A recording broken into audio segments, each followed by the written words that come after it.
नमस्कार दोस्तों। ITI second year इंफॉर्मेबिलिटी skill के लिए एमसीक्यू सीरीज चला रहे हैं। यह सभी ट्रेड के लिए एक ही एमसीक्यू सीरीज होता है सेकेंड ईयर में। जो न्यू पीडीएफ आई है 2024 में, उसी पीडीएफ का हम सीरीज चला रहे हैं। आज का वीडियो नंबर दूसरा है, तो आइए सेकंड वीडियो में पहला क्वेश्चन आपके सामने है। इंफॉर्मेबिलिटी स्किल सभी ट्रेडों के लिए एक समान होता है और एग्जाम में हिंदी इंग्लिश दोनों में आता है, इसलिए हम क्वेश्चन हिंदी इंग्लिश दोनों में लेकर आए हुए हैं।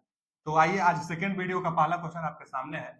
जो पहला क्वेश्चन है कि what is informal communication. Informal communication क्या होता है? तो देखिए, इनफॉर्मल कम्युनिकेशन जो हमारा लैंग्वेज होता है ना, दोस्तों के साथ, फैमिली के साथ, जो आम चाल जो लैंग्वेज होती है, वही इनफॉर्मल कम्युनिकेशन होता है।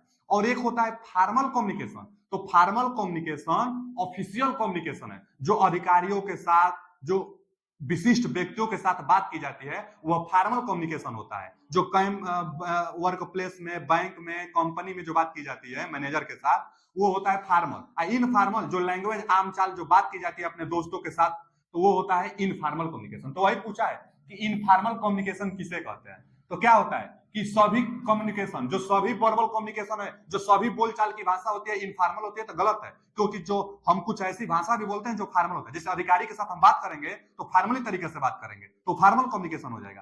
तो सभी वर्बल कम्युनिकेशन गलत है। ये आगे दिया है कि ऑफिशियल कम्युनिकेशन, तो ऑफिशियल कम्युनिकेशन तो फॉर्मल होता है ना, तो ये भी नहीं हो सकता है। ऑफिशियल कम्युनिकेशन नहीं हो सकता है। और दिया है casual conversation outside of the official work, ये सही है। ऑफिशियल वर्क के बाहर जो कैजुअल साधारणतः जो बात करते हैं वह इनफॉर्मल होता है, तो ये सही बोल रहा है। इनफॉर्मल कम्युनिकेशन ऑफिशियल वर्क के बाहर जो बात की जाती है, जो अपने दोस्तों के साथ बात की जाती है लैंग्वेज आमचाल में, तो वही सी ऑप्शन करेक्ट आंसर कि अनौपचारिक बातचीत आधिकारिक कार्य व्यवस्था के बाहर। इसलिए अगले क्वेश्चन की तरफ आते हैं। अगला जो क्वेश्चन है हमारा कि which of the following are some informal situation. फिर आया है कि informal situation within the work place, मतलब कि क्या दिया है कि वर्क प्लेस के भीतर, जो हमारा कार्य स्थान है उसके भीतर इनफॉर्मल सिचुएशन कब आता है, कब कब आ सकता है। इनफॉर्मल जो हम लोग बातचीत करते हैं वह कब कब हम लोग अपने कार्यस्थल में बात कर सकते हैं। और विकल्प में छटना है कि कैंटीन के समय, जो having a meal in the canteen, canteen में जो हम लोग बात करते हैं, तो ये सही है। कैंटीन के समय जो खाना होना, जो कैंटीन होता है, वहां हम लोग इनफॉर्मली तरीके से बात कर सकते हैं, तो वो तो सही हो गया। Drinking water near the water cooler, ये भी सही है। जहां हम लोग पानी भरने जाते हैं वाटर कूलर के पास, तो वाटर कूलर के पास जो पानी भरने जाएंगे वहां भी नॉर्मली हम लोग इनफॉर्मल तरीका से बात कर सकते हैं, तो ये भी सही है। और फिर क्या दिया है कि waiting or walking, waiting or मतलब अथवा वॉकिंग इन द लॉबी, मतलब लॉबी में जो हम लोग वेट करते हैं या टहलते हैं, तो वहां भी इनफॉर्मल तरीकों से बात कर सकते हैं। तो इसलिए ये सभी ऑप्शन सही है। D option is correct answer, सभी ऑप्शन सही है। पूछा था यही कि कहां कहां इनफॉर्मली बात कर सकते हैं, तो उन तीनों जगहों पर बात कर सकते हैं। फिर आगे दिया है कि what what are some advantage of informal communication at the work place. फिर पूछता है ना कि जो कार्य स्थान है वहां पर इनफॉर्मल बात करने का क्या फायदा है, इनफॉर्मली तरीकों से बात करने का फायदा बताइए आप। तो क्या दिया है पहला कि help people work together better, मतलब लोगों को एक, क्या दिया है कि लोगों को एक साथ मिलकर बेहतर काम करने में मदद करता है, तो सही आंसर है। इनफॉर्मली तरीकों से आपस में बात करके फायदा मिलता है कि सभी लोगों के साथ इनफॉर्मली तरीकों से बात करेंगे तो काम को बेहतर करने में सहायता मिलती है। आगे देख लेते हैं कि काम पर चीजें ज्यादा अधिकारी हो जाती है, तो ये गलत है। Make things more official at work, ये गलत है। फिर स्ट्रिक्ट करता है कि क्रिएट स्ट्रिक्ट इन्वायरमेंट, तो ये भी गलत है। स्ट्रिक्ट इन्वायरमेंट क्रिएट थोड़े करेगा, इनफॉर्मली तरीका तो नॉर्मली वातावरण पैदा करेगा। ये बोल रहा है कि स्ट्रिक्ट इन्वायरमेंट वो उत्पन्न करेगा, तो ये भी गलत है। फिर आगे दिया है कि मेक्स पीपुल टॉक लेस, तो लोगों से कम बोलना सिखाता है, ये भी गलत है। माने ए ऑप्शन सही है। इनफॉर्मली तरीकों से बात करके लोगों में बेहतर संबंध बनता है। अगला जो ऑप्शन आता है कि you have started a new job, a company, एक कंपनी में एक न्यू जॉब स्टार्ट करते हैं।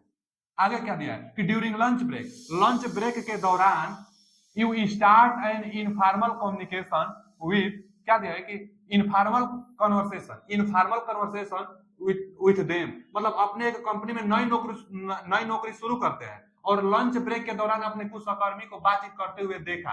आप इनफॉर्मली बातचीत कैसे शुरू करेंगे? जैसे लंच ब्रेक के समय कुछ दोस्त आपके सामने बात कर रहे हैं और आप वहां जाकर इनफॉर्मली तरीके से बात स्टार्ट कैसे करेंगे? पहला दिया है कि introduce yourself formally and unique about their role the company, तो ये गलत है। माने लंच ब्रेक के समय दो दोस्त बात कर रहे हैं और आप जाकर वहां मतलब अपना परिचय देंगे और उनके बारे में, उनके कंपनी के बारे में पूछेंगे, तो ये तरीका नहीं। एक लंच ब्रेक कर रहे हैं और जाकर आप कंपनी के बारे में पूछिए। अरे भाई, लंच ब्रेक का समय है तो जाइए कुछ हट के पूछे, कंपनी से कुछ हट कर पूछे। जैसे कौन सा टीवी देखते हैं, टीवी शो में क्या टीवी शो पसंद है, या सप्ताह कैसे आप गुजारते हैं, मतलब क्या क्या योजनाएं होती है एक सप्ताह के अंदर आपकी। लंच ब्रेक के समय थोड़ा हट के बात की जाती है, तो ये कंपनी के बारे में पूछने को बोल रहा है लंच ब्रेक के समय, तो ये गलत है। फिर आगे दिया है बी ऑप्शन कि ask about the TV show, ये सही है। लंच ब्रेक के समय टीवी शो के बारे में आप बात करिए। और क्या दिया है, स्पोर्ट्स के बारे में पूछिए, like to watch books, they like to read, or their weekend, मतलब क्या दिया ना कि किताब पढ़ना। देखिए ना, टीवी शो देखना पसंद है, या उन्हें कौन सी किताबें पसंद है, या उन्हें सप्ताह योजनाएं क्या है। तो लंच ब्रेक के समय ये सब बात की जाती है, न कि वो सब बात की जाती है। जो दिया है उनके वेतन के बारे में, तो वेतन के बारे में नहीं, या उन्हें इग्नोर करें, तो लंच ब्रेक के समय किसी को इग्नोर भी नहीं किया जाता है, किसी के सैलरी के बारे में भी नहीं पूछा जाता है, थोड़ा हट के टीवी शो के बारे में पूछ लिया जाता है। तो वही पूछा था कि लंच ब्रेक के समय आप कैसा बात करना पसंद करेंगे। फिर आगे दिया है कि यू आर एट वर्क, आप काम पर हैं, and co-worker ask your support with a task, मतलब आप काम पर हैं और आपका एक साथी आपसे कुछ सहायता चाहता है, तो आप उन्हें क्या सपोर्ट करेंगे, मतलब आप कैसे उनसे बिहेवियर प्रदर्शित करेंगे, आप क्या कहेंगे उन्हें। आपका साथी एक, आप काम पर है और आपका साथी एक सहायता चाहता है, तो आप क्या कहेंगे। कहेंगे कि मैं मदद कर सकता हूं लेकिन सच में तुम्हें इतना भी नहीं पता कि समस्या क्या है, तो ऐसे थोड़े बात करेंगे किसी को सहायता चाहिए तो। आगे दिया है कि I am too busy right now, इस समय मैं व्यस्त हूं, आस्क समवन एल्स, मतलब बोल रहा है कि मैं इस समय व्यस्त हूं, काम पर तो है जरूर, लेकिन बोल रहा है क्या, किसी को सहायता चाहिए, और ये बोल रहा है कि मैं व्यस्त हूं, किसी और से पूछ लीजिए, तो ये भी नहीं चाहिए। फिर आगे दिया कि sure I can help, what do you need, ये सी ऑप्शन सही है। सी ऑप्शन पूछ रहा है कि यस मैं आपकी सहायता कर सकता हूं, आपको क्या सहायता चाहिए। इतना तो पूछ सकते हो ना किसी को, अब सहायता करने लायक हो तो आप करो, नहीं करने लायक हो तो मत करिए। तो दिया है कि sure I can help, what do you need, जरूर मैं मदद कर सकता हूं, तुम्हें क्या मदद, आपको क्या मदद चाहिए। तो सी ऑप्शन सही है। आप उसको सहायता करें या ना करें, पहले उससे समस्या पूछ लीजिए आप, अगर कोई समस्या आपसे चाहता है तब। आगे जो है हमारा कि व्हाट इज वर्क प्लेस इटिक्यूट, इटिक्यूट मतलब होता है शिष्टाचार, इटिक्यूट मतलब शिष्टाचार। कार्य स्थान पर शिष्टाचार निम्न में से क्या प्रदर्शित करता है। दिया है ना कि कार्यस्थल पर शिष्टाचार क्या है। पहला कि रोजगार के शिष्टाचार, क्या दिया है कि रोजमर्रा के शिष्टाचार काम के बाद, मतलब दिया है कि everyday manner outside of the work, everyday manner outside of the work, मतलब ये नहीं हो सकता है कि प्रत्येक दिन तरीका सिखाइए, जो कार्य है उसके बाद, जो कार्य आप कर रहे हैं उसके बाद आप प्रत्येक दिन तरीका सिखाइए, ये गलत है। फिर प्रॉपर बिहेवियर, ये सही है। इटिक्यूट मतलब शिष्टाचार, वर्क प्लेस मतलब जहां आप कार्य करते हैं, तो जहां आप कार्य करते हैं वहां शिष्टाचार क्या है कि proper behaviour, work place, work place पर प्रॉपर बिहेवियर आप प्रदर्शित करिए, प्रॉपर बिहेवियर में रहिए, अनुशासन में रहिए। फिर आगे रिस्पेक्ट एंड प्रोफेशनलिज्म, रिस्पेक्ट और प्रोफेशनलिज्म में रहिए, प्रॉपर बिहेवियर आप प्रदर्शित करिए। अगला दिया है कि कैजुअल बिहेवियर विथ कॉलिग्स, मतलब कि सहकर्मियों के साथ कैजुअल बिहेवियर दर्शाइए, तो ये भी गलत है। और नॉन ऑफ दिस तो ये तो होगा नहीं, तो बी ऑप्शन करेक्ट आंसर है कि आप प्रॉपर बिहेवियर में रहिए।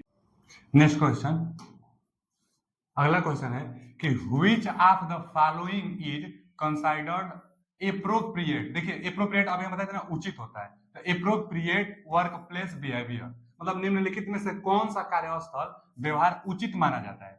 तो पहला दिया है कि बीइंग लेट वर्क रेगुलरली, तो ये तो गलत है ऑप्शन, डेली आप लेट कर कर आएंगे तो ये उचित तरीका थोड़े है। दिया है एप्रोप्रिएट वर्क प्लेस बिहेवियर, कार्यस्थान पर अच्छा बिहेवियर क्या है, उचित बिहेवियर क्या है, तो हमेशा लेट आएंगे तो ये गलत है। इंटरप्टेड अदर ड्यूरिंग मीटिंग, किसी मीटिंग में आप बाधा डाल देंगे तो ये भी गलत है। फिर टॉकिंग लाउडली, जोर से आप फोन पर बात करेंगे तो ये भी गलत है। फिर आगे दिया है कि maintaining a clean work place, तो डी ऑप्शन सही है। डी ऑप्शन सही क्यों है, क्योंकि आप जहां कार्यस्थल है उसको साफ सुथरा हमेशा रखते हैं, तो ये ऑप्शन सही है। तो उचित तरीका ये है कि जहां कार्य करते हैं साफ सुथरा रखिए, न कि बाधा डालिए। आगे दिया है कि Christy is working at her desk, किसी डेस्क पर क्रिस्टी कार्य कर रही है। Which of the following behavior is इन, देखिए क्या दिया है, इन appropriate in the work place. देखिए एप्रोप्रिएट मतलब उचित होता है, इन एप्रोप्रिएट मतलब अनुचित होता है। तो किसी डेस्क पर क्रिस्टी काम कर रही है, तो अनुचित तरीका निम्न में से क्या है, अनुचित क्या है, मतलब गलत क्या है तरीका। तो पहला दिया है कि कार्यस्थल को साफ सुथरा बनाए रखे, तो ये तो सही है ना, गलत पूछा है। फिर विनम्र और अस्पष्ट तरीके से बोले, तो ये भी सही है। गलत तरीका पूछा है, अनुचित बिहेवियर पूछा है। फिर आगे डेस्क पर बार बार टेप करे, तो यही यही इस क्वेश्चन का सही जवाब हो जाएगा। डेस्क पर बार बार टेप करे तो यही इस क्वेश्चन का सही आंसर हो जाएगा। आगे फिर यह ध्यान केंद्रित करे, तो ये तो सही बात है। तो पूछा है अनुचित, इनएप्रोप्रिएट मतलब अनुचित बिहेवियर, तो ये है कि डेस्क पर बार बार टेप लगाए, तो ये गलत तरीका था। आगे जो अगला क्वेश्चन है हमारा, देखिए जो अगला क्वेश्चन है, अगला क्वेश्चन जो है हमारा कि which of the following action by Ayesha during team meeting so appropriate मतलब उचित, एप्रोप्रिएट वर्क प्लेस मतलब टीम मीटिंग के दौरान आयशा दोबारा की गई निम्नलिखित में से कौन सी कार्रवाई उचित कार्यस्थल शिष्टाचार को दर्शाता है। मतलब उचित वर्क प्लेस इटिक्यूट मतलब क्या होता है शिष्टाचार, एप्रोप्रिएट मतलब उचित, तो उचित शिष्टाचार आयशा द्वारा की गई कौन सी है किसी टीम के दौरान। तो लगातार फोन पर चेक करे और संदेशों का जवाब दे, ये गलत तरीका है ना। वो लगातार फोन पर बात करे और चेक करे और संदेश का जवाब दे किसी मीटिंग में, तो ये भी गलत है। फिर आगे chat with her co-worker about non working time मतलब अपने सहकर्मियों के साथ गैर कामकाजी चीजों के बारे में बात करें, ये भी गलत है। मतलब जो मीटिंग आप कर रहे हो और पूछा है कि उचित शिष्टाचार बताइए और ये फालतू बात करने को बोल रहा है, तो ये भी गलत है।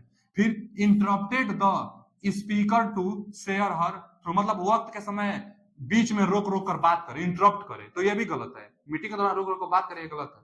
फिर आगे देखिए put her phone on silent mode, हाँ ये सही है कि साइलेंट मोड में फोन को रखिए, दिया है ना कि साइलेंट मोड में फोन को रखे और चर्चा में सक्रिय रूप से भाग ले, तो डी ऑप्शन सही है। उचित तरीका, उचित तरीका इसके मतलब एप्रोप्रिएट मतलब उचित होता है, वर्क प्लेस इटिक्यूट मतलब शिष्टाचार, शिष्टाचार का उचित तरीका क्या है, तो डी ऑप्शन सही है क्योंकि फोन को साइलेंट मोड में रखे और काम पर ध्यान दे, उचित तरीका। जो अगला क्वेश्चन है हमारा कि during a lunch break Arjun overhear his coworker gossiping about another coworker, what should Arjun lunch मतलब लंच ब्रेक के दौरान अर्जुन अपने सहकर्मियों को दूसरे सहकर्मियों के बारे में गपशप करते हुए सुनता है, तो अर्जुन को क्या करना चाहिए। मतलब क्या बोल रहा है कि अर्जुन किसी कंपनी में दूसरे साथी को गपशप मतलब बात करते हुए देखता है, गुपसुप बात करते हुए देखता है दूसरे सहकर्मी को, तो अर्जुन को क्या करना चाहिए। विकल्प दिया है कि अपने सहकर्मी को बताए कि गपशप करना कार्यस्थल पर अनुचित व्यवहार है, तो ये तो सही है। कोई दूसरा व्यक्ति गपशप फालतू बात कर रहा है और अर्जुन देख लिया, तो अर्जुन बताए उन लोगों को कि ये सब गलत तरीका है, ये सही तरीका नहीं है, तो ये ए ऑप्शन सही है। आगे क्या दिया है कि join the conversation and share मतलब शेयर ओन ओपिनियन मतलब कह रहे ना कि जो गपशप बात हो रही है जाकर उसमें अपना विचार रखे और बात ये भी करे, तो ये गलत हो गया।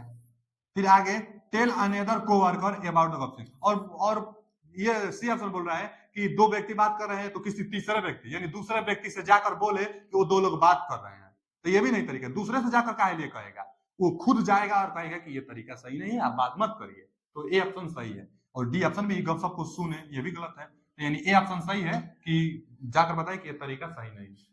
आते हैं अगले क्वेश्चन की तरफ। जो अगला क्वेश्चन है हमारा, अगला क्वेश्चन क्या है, अगला क्वेश्चन है कि which are the following statement show good team work, एक अच्छा टीम वर्क का कार्य क्या है। विकल्प कर दिया है कि सभी विचारों को अपने तक ही रखे, ये गलत है। टीम के साथियों को प्रयासों को आलोचना करे, काहे के जो प्रयास करे उनकी आलोचना करेगा, ये भी टीम वर्क का सही कार्य नहीं है। Working together towards a common goal मतलब एक सामान्य लक्ष्य की दिशा में मिलकर काम करे, ये सही है। सभी टीम जो भी एक गोल होगा, जो भी एक उद्देश्य होगा, सभी टीम मिलकर एक साथ काम करे, तो ये तरीका सही है, सी ऑप्शन सही है। और क्या दिया है कि दूसरों के विचारों को राय को नजरअंदाज करे, तो ये भी गलत है। यही पूछा था कि अच्छी टीम वर्क का विशेषता क्या है, तो सभी लोग मिलकर काम पर ध्यान दें, वही है। फिर आगे दिया है कि which of the following is not needed for team work, किसी टीम वर्क के लिए निम्न में से क्या आवश्यक नहीं है। टीम वर्क के लिए आवश्यक क्या नहीं है। पहला दिया है कि स्वस्थ संचार, ये तो आवश्यक है, स्वस्थ होना सभी को आवश्यक है, तो हेल्दी कम्युनिकेशन ये जरूरी है, ये चाहिए। और डिवीजन ऑफ वर्क, ये भी सही है, ये भी चाहिए, ये भी चाहिए। फिर कॉन्फ्लिक्ट एंड आर्गुमेंट मतलब संघर्ष और तर्क, तो ये गलत तरीका है और इसमें जो पूछ रहा है उसके अनुसार सी ऑप्शन सही हो जाएगा।